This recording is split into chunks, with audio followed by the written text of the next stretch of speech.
নমস্কার বন্ধুরা, অন্নপূর্ণা কিচেন হাউসে সবাইকে স্বাগতম। আজকে আমি অনেকদিন পর একটি ব্লগ ভিডিও নিয়ে আসলাম। সকালবেলা চা দিয়ে শুরু করলাম আজকের ব্লগ ভিডিও। এই ভিডিওটা অনেক দিন আগের। দীর্ঘদিন বন্যার কারণে আমি কোনো লং ভিডিও দিতে পারিনি।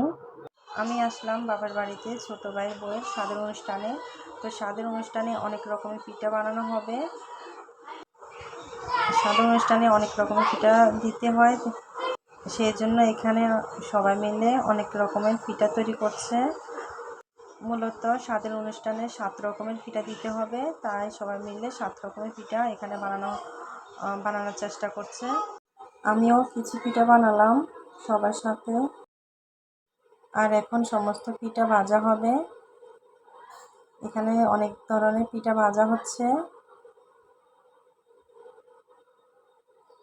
পিঠা বানানোর ভিডিওটা আমি পুরোপুরি নিতে পারিনি, তার কারণ আমি অনেক ব্যস্ত ছিলাম ওই দিন।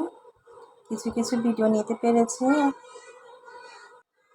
দেখুন এখানে বিভিন্ন রকমের পিঠা বানানো হয়েছে। পিঠা বানালাম আমরা স্বাদের অনুষ্ঠানে আগের দিন। এতগুলো পিঠা তো স্বাদের অনুষ্ঠান দিন বানানো সম্ভব না। আর এখানে মাছ কাটা হচ্ছে। এখানে কিন্তু 7 রকমের মাছ আছে। আমাদের বাড়ির নিয়ম অনুযায়ী স্বাদের অনুষ্ঠানটা করেছে। এখানে কিছু সবজি কাটা হচ্ছে আর এখানে রান্না বান্না হচ্ছে। আমাদের বাড়ির নিয়ম অনুযায়ী স্বাদের অনুষ্ঠানে 7 রকমের রান্না করে দিতে হয়, তাই এখানে 7 রকমের রান্না হচ্ছে।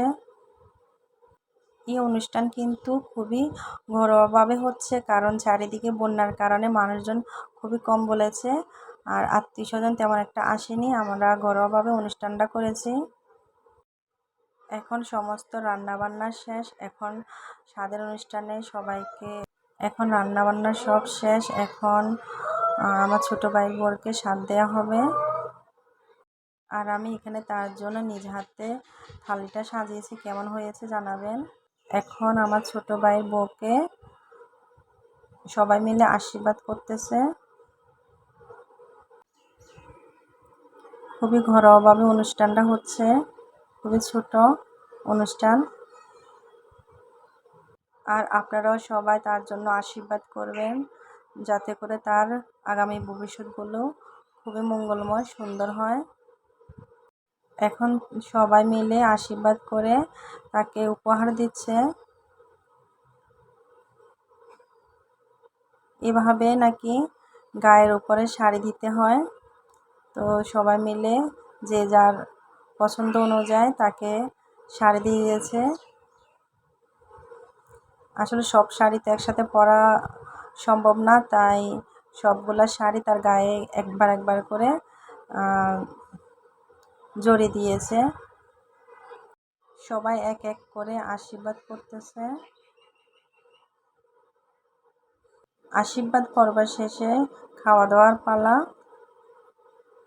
ভিডিওর শেষে আমাদের বাড়ির কিছু বন্যার দৃশ্য দেখাবো। দেখুন বাড়ির চারিপাশে বন্যার অবস্থা। এর মধ্যে স্বাদের অনুষ্ঠান কোনো মতে ছোটোখাটোভাবে করেছে। তো আজকের ভিডিও এ পর্যন্ত। সবাই ভালো থাকবেন, সুস্থ থাকবেন, আর আমার ভাইয়ের জন্য আশীর্বাদ করবেন। ধন্যবাদ সবাইকে।